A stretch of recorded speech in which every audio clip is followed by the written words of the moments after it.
সকল জল্পনা কল্পনার অবসান ঘটিয়ে পাবনা ৩ আসনে স্থানীয় প্রার্থীকে মনোনয়নের দাবিতে এবার মাঠে নামলেন চাটমোহর উপজেলা পরিষদের সাবেক চেয়ারম্যান ও উপজেলা বিএনপির সাবেক সদস্য সচিব হাসাতুল ইসলাম হীরা।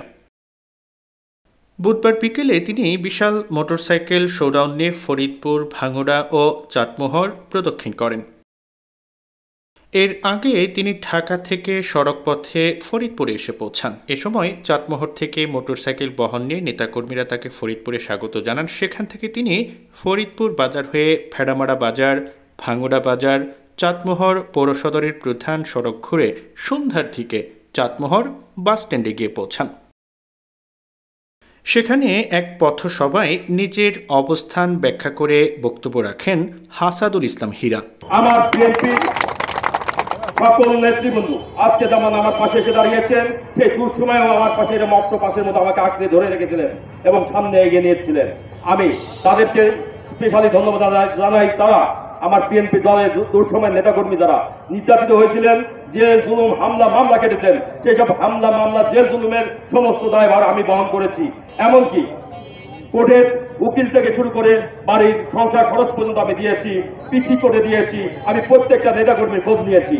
সেই দুঃসময় যখন আমি ছিলাম, এখনো আছি, শেষ পর্যন্ত আমি থাকবো ইনশাল্লাহ।